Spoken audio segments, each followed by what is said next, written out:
어느 날 인스타그램에서 알고 지내던 형님 한 분의 스토리에 재밌는 것 하나가 올라왔더라고요. 스토리에 점 하나를 찍고 가면 본인이 알고 있는 저에 대해 글을 써준다고 했습니다.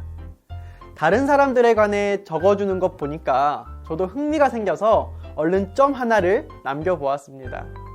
그리고 잠시 후 저에 관한 글도 올라왔어요. 정확하게 다 기억나는 것은 아니지만 대충 이런 말이었습니다. 마치 미리 짜여진 듯 뭐든지 계획대로 잘 진행되는 녀석. 굉장히 자유분방하지만 동시에 자신의 절대자에게 복종하는 스타일. 이 글을 보고 제 기분이 어땠을까요? 엄청 좋았죠. 딱 제 스타일이었어요. 이건 뭐 심리 테스트 기계도 아니고 딱 기승천만을 묘사하기 위해 적은 글이잖아요. 비록 한 사람의 주관적인 생각이긴 하지만요. 그런데 조금 이상했습니다. 굉장히 자유분방하지만 동시에 자신의 절대자에게 복종하는 스타일. 이 뒷부분은 무슨 말인지 느낌이 딱 왔어요. 그런데 앞부분에 마치 미리 짜여진 듯 뭐든지 계획대로 잘 진행되는 녀석. 이 부분을 자세히 곱씹어 보니까 처음에는 이 말이 칭찬 같아서 기분이 좋긴 했는데 나의 인생이 계획대로 되고 있나? 라는 생각이 들었습니다. 저는 사실 인생에 계획이 거의 없는 사람이에요. 계획이라는 것에 저를 가두기를 정말 싫어하는 그런 사람입니다. 그러면 도대체 그 형은 저의 어떤 계획을 보았다는 말일까요? 그 형은 저와 함께 학교를 다니면서 나름 가깝게 지냈던 사람입니다. 아마도 제가 학교에 입학해서 잘 지내다가 군대에 갈 시기에 군대에 가고 그리고 휴학을 연장하며 미국 생활을 즐기며 또 다시 돌아와 학교에서 잘 다니다가 다시금 휴학을 해 친구들과 3명이서 호주로 워킹 홀리데이를 가고 또 저 멀리 남태평양을 넘어 남미까지 세계 여행을 하더니 다시 학교로 돌아와서 복학을 했어요. 그러다가 졸업할 즈음에는 결혼을 하고 지금은 곧바로 귀여운 아들도 낳고 좋은 곳에서 즐겁게 목회를 하고 있으니까 뭔가 계획대로 딱딱 흐트림 없이 사는 것처럼 보였나 봐요. 너무나도 평범한 삶이지만 요즘은 그 평범한 삶도 그저 좋아 보이는 세상이 되어버렸잖아요. 돌아보니까 제가 생각해도 어찌어찌 참 짜여진 대로 잘 살았다라는 생각이 들었어요. 그런데 제가 짠 계획은 아닌 거예요. 그럼 내가 어떻게 이렇게 살고 있지? 또 나는 도대체 어디를 향해 가고 있는 거지? 라고 생각을 해봤어요. 저는 누구의 계획대로 잘 살고 있는 걸까요? 가만 보니 제 말을 듣고 꼼꼼하게 계획을 세우시는 분이 계셨던 거예요. 저는요, 말하기를 참 좋아했어요. 책이나 강연에서 혹은 어른들에게 이런 말 많이 들으셨죠? 입은 닫고 귀는 열어라. 말은 줄이고 경청하라. 이런 말이잖아요. 저도 말 안 하고 들어보려고 노력 많이 했던 사람입니다. 그런데 저처럼 말하기를 좋아하는 사람은 말을 안 하는 게 너무 힘들어요. 심지어 저는 미국에 가서도 영어를 배울 때 리스닝, 라이팅, 리딩은 실력이 정말 늘지가 않았어요. 유학하는 비용이 정말 아까웠었습니다. 하지만 스피킹만큼은 말도 안 되게 빨리 늘었던 사람이에요. 얼마나 말을 좋아하는지 알겠죠? 그러니까 제가 얼마나 피곤한 사람이었겠습니까? 지 말하기만 좋아하는데요. 그렇게 말을 많이 하니까 당연히 말실수도 많이 하겠죠. 맞아요. 하지만 말이라는 게 꼭 나쁜 점만 있는 것은 아닌 것 같아요. 사실 좀만 유의하면 안 좋은 점은 잘 컨트롤해서 점점 성숙하게 바꿀 수 있다면 말을 하면 유익할 때가 정말 많이 있는 것 같습니다. 저는 생각해보면요, 말을 해서 무언가를 이룬 적이 정말 많이 있었던 것 같습니다. 한 가지만 말씀드릴게요.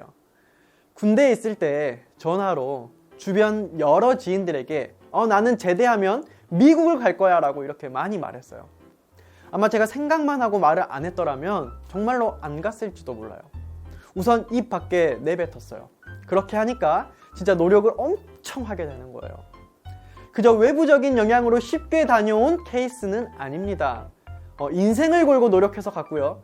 기적과 같은 일들을 수없이 경험하면서 다녀왔어요. 누군가는 정해진 대로 쉬운 유학 길일 수도 있지만요. 제게는 사실 유학도 아니었어요. 가서 공부도 안 했어요. 그저 낯선 새로운 곳에서의 홀로선 도전이었던 것입니다. 저는 이래서 말을 해야 한다라고 생각해요. 보통 저의 실행력은 다 말에서 시작되었거든요. 거의 모든 저의 도전이 말을 내뱉었기 때문에 시작되었어요. 내가 가지고 있는 좋은 생각들, 그리고 건전한 생각들은 웬만하면 그냥 다 말해보는 거는 어떠세요?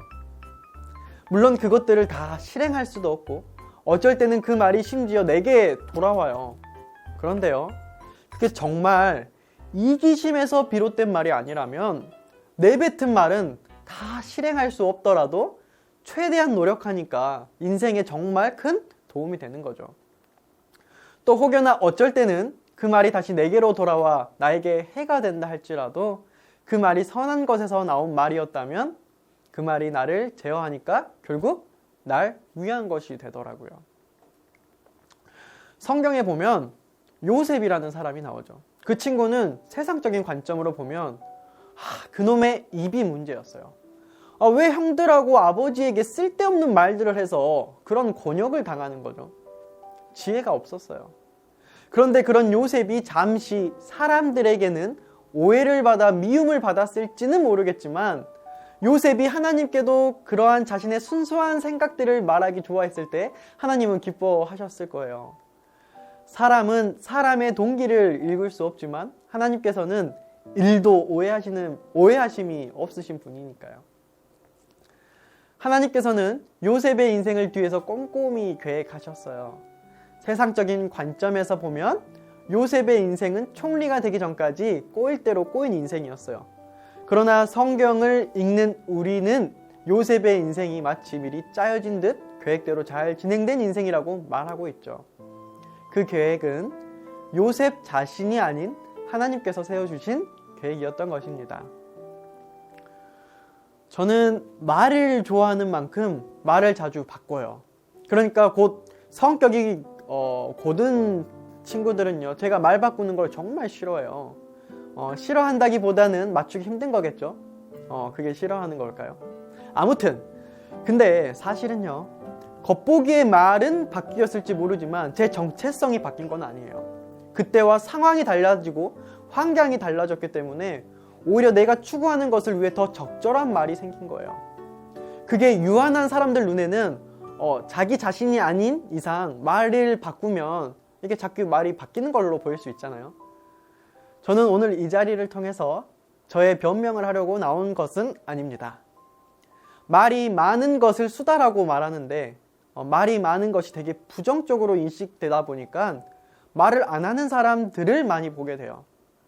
제가 개인적으로 느낀 점은요, 솔직히 말 실수는 되돌릴 수 있습니다. 내 본심에서 나왔던 진짜 말을 되돌릴 수 없는 거죠.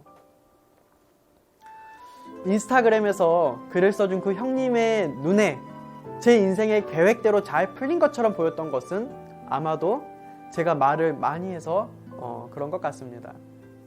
말은 꼭 사람에게만 하는 것은 아니잖아요. 오히려 하나님께 더 많이 하죠. 저의 개인적인 신앙을 시작하면서 제게 생긴 버릇이 있다면 그것은 하나님께 말을 하는 것이에요. 하나님, 저 신학과 가볼게요. 뒤 좀 책임져 주세요. 하나님, 저 여자는 쳐다보지도 않고 선교 활동에만 빠져볼게요. 결혼 정년기가 될 땐 저를 책임져 주세요. 하나님, 저 목회 잘하려면 사람들을 더 이해하고 싶어요. 전 세계 사람들을 만나보라고요. 알겠어요. 대신 어떻게든 책임져 주세요. 크고 작은 문제들을 모두 다 하나님께 말하는 버릇이 생겼어요. 사실 저는 저에 대한 계획을 하나도 세우지 않고 즉흥적으로 살아왔지만 그때그때 하나님과 말할 때에 하나님께서는 저의 계획을 세워주셨던 것 같습니다. 얼만큼 제 계획을 안 세우고 살았냐면요, 대학을 졸업할 때가 되어서 지원할 학회를 정해야 되는데 학회를 못 정해서 애가 탔습니다. 제게는 어디서 목회를 하느냐가 중요해 본 적이 한 번도 없었기 때문이에요. 그런데 살다 보니까 중요하지 않아도 계획되어야 하는 일들이 있더라고요. 차를 사야 하는 문제, 결혼을 해야 하는 문제, 자녀 계획 문제, 목회지를 선택해야 하는 문제, 모든 문제들이 제가 계획할 부분이 아니었는데 제가 안 하니까 하나님께서 계획을 해주셨던 것 같습니다. 지금 타고 다니는 차도 하나님께서 해주셨고요. 함께 살고 있는 아내도 하나님께서 맺어주셨고요. 아들도 하나님께서 주셨어요. 제가 섬기고 있는 이 작은 두 교회와 액트 학생들도 하나님께서 계획해 주셨다는 것을 저는 확신하고 살아가는 것입니다. 저는 아직도 제 마음속에 잊지 않고 새기는 몇 가지 말들이 있어요. 친구와 함께 군대에서 통화로 울면서 했던 말이었어요. 야, 나는 복음을 전할 테니까 너는 돈을 벌어서 돈으로 서포트를 해라. 너 똑바로 해. 야, 너도 똑바로 해.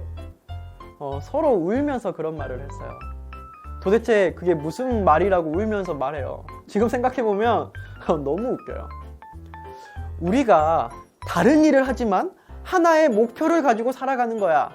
이런 말을 했는데 참 청춘이라 할 수 있는 말이었겠죠. 이 말이 친구에게 하는 말이라고 했지만 만약 친구에게만 했던 말이라면 언제든지 그 말은 바꾸면 돼요. 그러니까 사람에게 한 말 크게 두려울 것이 없죠.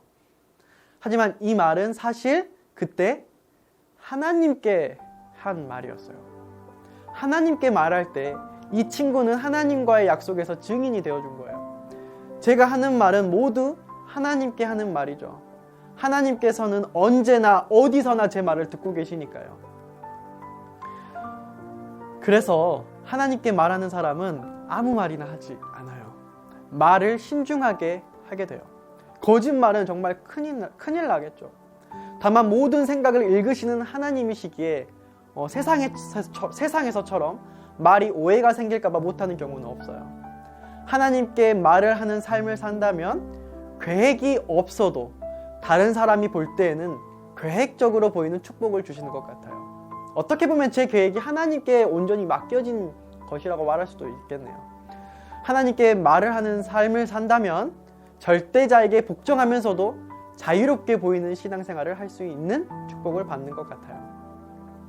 왜냐하면 말을 할 수 있다는 것은 자유롭다는 뜻이거든요. 자유롭지 않은 곳에서는 제일 처음 막는 게 입을 막잖아요. 저는 말을 많이 해서 은혜를 참 많이 받았어요. 진짜 더 많이 말해서 하나님께 영광 돌리고 싶은데 주어진 시간이 짧네요.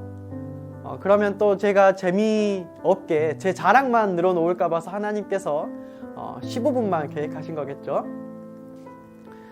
제가 이렇게 자신 있게 말하긴 하지만 그렇다고 말한 것을 다 이룬 것은 아니에요. 저는 1000명 선교사를 가겠다고 말을 했지만 1000명 선교사를 가지 않았어요. 저는 30대가 지나기 전에 친한 친구들과 함께 아주 멋진 무대를 연출하고 싶었어요. 이제 다가오는 20대들에게요. 근데 그러한 꿈을 친구들에게 말하면서 다짐했지만 그러지 못하고 30대가 되어버렸어요. 남미에 가서 통역자를 구해서 대부흥 전도 집회 여행을 하겠다고 말했지만 그렇게 하지 못하고 그냥 여행만 하다가 돌아와 버렸어요. 이걸 실패라고 말할 수도 있겠죠. 사실 말을 많이 하면 할수록 실패는 많아지는 것 같아요. 그렇지만 저는 실패를 무서워한다면 그건 청춘이 아니라고 생각합니다. 실패가 무서웠다면 저는 목회를 안 했을 거예요. 지금 목회의 현장은 여러분들도 공감하시겠지만 시대적으로 봤을 때 그리고 세상적인 눈으로 봤을 때 실패할 확률이 99%예요. 그렇지만 결국은 하나님이 승리할 것을 알기에 세상의 눈으로 보여지는 실패들은 두렵지 않습니다. 솔직히 두려우니까 이겨내려고 이렇게 말하는 것 아시죠? 이게 말의 힘인 것 같아요. 결국은 최후의 승리자 되시는 하나님과 격이 없이 소통하면서 말하는 것, 그분의 계획 아래 살고 있고 역동적인 신앙을 하는 것이 진정한 성공이라고 생각합니다. 어쩌면 가장 어두운 시기를 살아가야 할 저와 여러분들, 그냥 한번 말해 보세요. 친구도 좋고 가족도 좋고 주변 사람들도 좋고 여러분들의 그 빛나고 희망찬 꿈의 이야기를 터놓고 말해본다면, 그리고 그 이야기가 결국 하나님께 드리는 말이라면, 그러한 습관을 가진 여러분들을 위해 하나님께서는 여러분의 모든 인생 계획을 준비하실 거예요. 주저하지 말고 그냥 말해보세요. 감사합니다.